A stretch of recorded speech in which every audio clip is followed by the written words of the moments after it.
Hi YouTube! Today I was going to show a quick tutorial, or my idea of a tutorial, of how to fit one of these folding television mounts in my caravan, because I couldn't find anyone else that had done one. This one in particular is from B&Q. It was £20 and it comes with most of the things that you need for fitting it in a house. In my case, it's going to be mounted somewhere about there, just above the window, so it won't fold flat, but it will fold in a little bit so it doesn't impede into the living space. That's the television I'm going to be fitting. It's quite an old Alba one, but it's just for the caravan, so I'm not too fussed. Yeah, so I'm going to try and fit it up there, and I'll talk you through what I've done, be it right or wrong. And my plan is to leave it there permanently. I believe you can dismount it, but I'm just going to leave it there and hope for the best. It's not a particularly expensive television, so if it did fall, so be it. So let's crack on. Okay, so at this point all I've done is find the center point of this shelf that I'm going to mount it to, which is quite thick. If you look at the wood on the top, that's how thick the shelf is. Probably about 3/4 of an inch, I would say. So all I've done is measured equidistant from each side, and it will fit nice and flush, like so.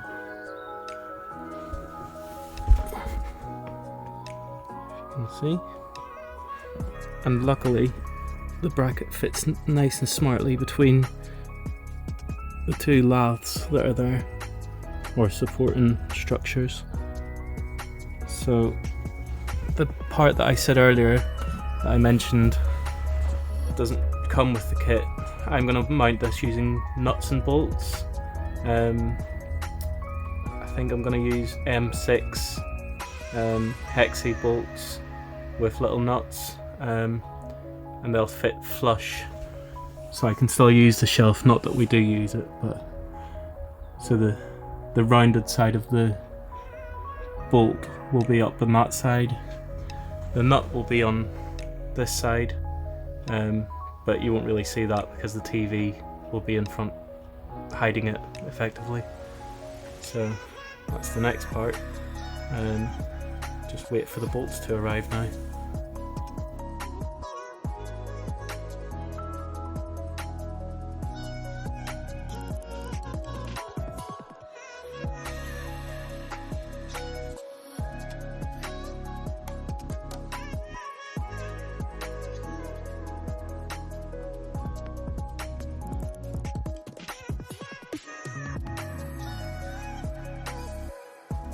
Okay, so moving on from the last little bit of the video, I've now mounted the TV with the bracket and the fixing screws onto the back. As I mentioned before, I'm not going to be using the wall plugs that came with it for these to fix it onto the van. I'm going to use nuts and bolts, which I'm still waiting for off Amazon. So that we end up with a nice tidy job up here, and there'll be no bolts, there'll just be a couple of rounded heads on show, but I'll show you that once I've done that. All marked out, ready to go. And what I've done in the meantime, while I'm waiting on the bolts, is wired in a 4-way power adapter, because there's no power for the television. So all I've done is ran an extension lead, try and get the camera in there, all the way to the corner. So that bit there is where the cupboards are, and then it runs into there. The cupboard I can't really show you because I've wired it in through this panel, which just comes off with these 4 little screws. Take that off, wired it through there, through this bit and then down through the bottom of the units and then down into the extension cable there. I know you're not supposed to daisy chain, but I'm only using the one socket on that. I will never use the other three, and it's just purely to extend up to there, and then that just runs down the back of there into the plug there.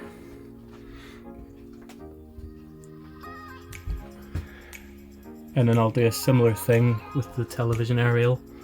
I'll probably run that through another hole into there, and somehow bring it out through there and just feed it through the window. Or I don't really want to drill holes in the caravan again because that just attracts damp, but I'll cross that bridge when I get to it. Okay, so moving on to the next part of the TV installation is obviously for the television we need an aerial. Okay, so my workaround was I've fitted the aerial here, leaving enough excess so that you can still fold the TV, and then I've run it down behind the blinds. You can see a little bit there, but I'm not too fussed. All the way down there, and I don't know if it'll show you, but down there I've actually drilled through in there, and that has came out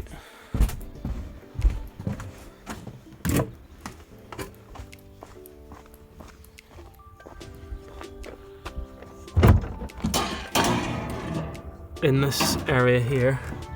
Excuse the copious amounts of silicone, and that's where the aerial will live when it's not being used, with the plan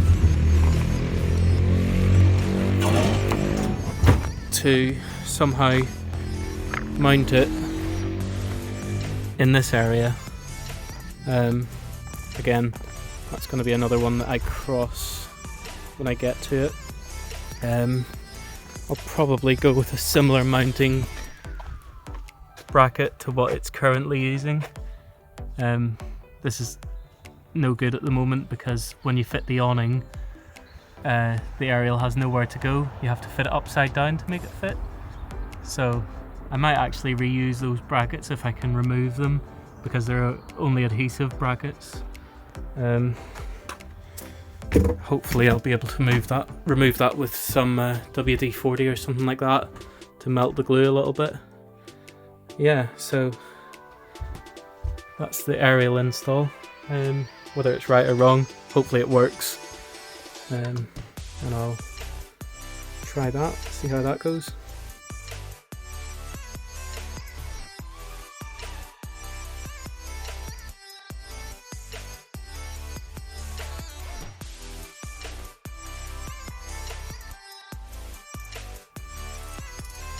Okay, at this point I've now attached the mount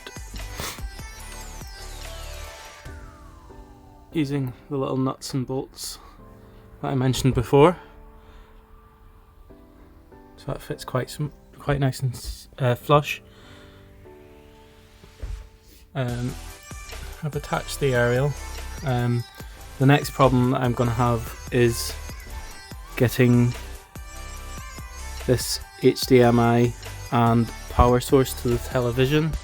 So the plan is, wherever it's gone, is use this to go up through just beside it there. Not ideal, but I don't want cables hanging over the top like so. I don't want all that hanging like that. So I'm going to go up through there, straight through, and plug it into the TV. and just tidy everything up a bit. But at the minute, I'm quite happy with that.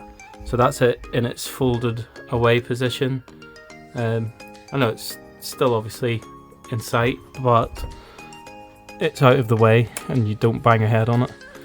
Pulling it down is just a case of pull it towards you to wherever you want it, and then that's it in the viewing position. And also, I don't know if there's a way to show you, this one pivots here, so you can turn the telly a little bit to whatever side you're viewing. I think that's as far as it goes. Yeah, it's not a lot, but it's okay. And then that's all attached at the back. Little bolts. And then I've just made sure everything's fastened up and they're not too intrusive in there, just little crossheads, but it doesn't have to be. You could use Allen keys or anything you want really. I just wanted something that was rounded so that I could still use the shelf if I needed to, and so that people aren't going to cut their fingers on it. Cool. And that's it. All done now. All attached, front and back, top and bottom. Everything's wired in there. That little box there is just a little HD box to plug the hard drive in for either if you don't have signal or just for movies on demand, which is handy. And then all wires coming down through the little hole. Yeah, I've had to cut a hole, but small sacrifice because it's a much better setup than having the telly on there. It just gets in the way. When I get time, I'm going to wire that, put some conduit in to tidy that up. And actually in the end I've changed it so that little box there is an independent plug which goes all the way behind the scenes, all the way down there, down to this little socket which we never use. So yeah, that's there now, so no worries about daisy chaining or anything like that. Yeah, it's all good to go. I can't show it working because I'm not currently hooked up. But yeah, any questions, just put them in the comments or direct message and I'll endeavour to answer. I don't profess to be a professional. This is just me kind of winging it and getting a bit of a better setup than what I had before, because it was just a pain in the bum setting that up every single time we go away. So now all we have to do is push the telly away and that's it, job done. I might look at fitting some bungees or something just to help secure it, because it does move a little bit and I don't know how secure that would be while it's driving, but time will tell. Okay, thanks for watching, and that's the TV install all done now. Bye.